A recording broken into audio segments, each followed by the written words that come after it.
In the year 193 AD, Rome was the most powerful empire on earth. Its armies stretched across continents. Its emperors ruled like gods. Its citizens believed their empire would last forever. But in one shocking moment, Roman Empire was put up for sale. Not conquered, not inherited. Auctioned. And one man paid a fortune to own it.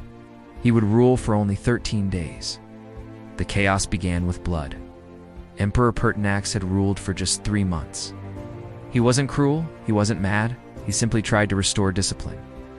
The Praetorian Guard, the emperor's elite bodyguards, had grown corrupt. They expected bribes, they demanded bonuses. They believed they controlled the throne. Pertinax refused to give them what they wanted, so they stormed the palace and murdered him. Inside his own home, Rome woke up the next morning without an emperor, and the men who killed him stood outside the palace walls, armed and waiting. What happened next shocked the entire empire. Instead of choosing a new ruler based on strength, or honor, or loyalty, the Praetorian Guard announced something unbelievable. They would sell the throne to the highest bidder. Imagine that moment. The most powerful empire in the world, reduced to a marketplace negotiation. 2 wealthy men stepped forward. One hesitated, the other did not. His name was Didius Julianus, a senator, a politician, a man who believed power could be purchased. The bidding began. The price rose higher and higher and higher. Julianus finally offered 25,000 sesterces to each soldier, fortune so large it could make ordinary men rich for life. The guards accepted. And just like that, Rome had a new emperor, because he paid for it. But Rome was not silent.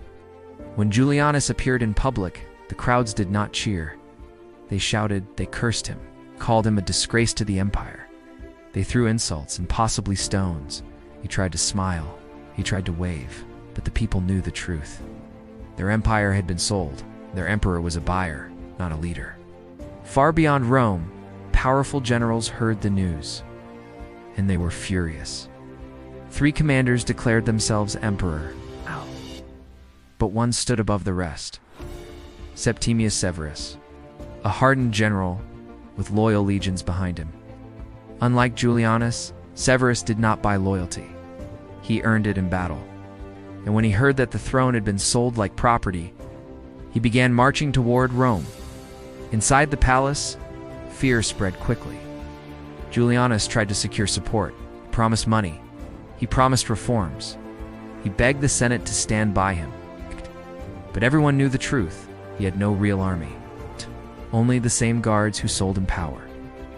And those guards were beginning to doubt their investment. When Severus approached the city, the Praetorian Guard betrayed Julianus. They opened the gates and switched sides. The man who bought Rome had no one left. The Senate acted quickly. They declared Septimius Severus the new emperor and sentenced Julianus to death. 13 days, that was all he had. From rich as bitter to condemned man. When the executioner entered his chamber, Julianus reportedly asked, "What wrong have I done?" But history had already answered. He had turned the Roman Empire into a transaction, and Rome would never forgive that. He was executed quietly. No ceremony, no loyalty, no empire. In the long history of Rome, emperors rose through war, through politics, through blood. But only one rose through an auction, and only one fell in less than 2 weeks. The empire that conquered the world was once sold for gold, and it nearly destroyed itself because of it.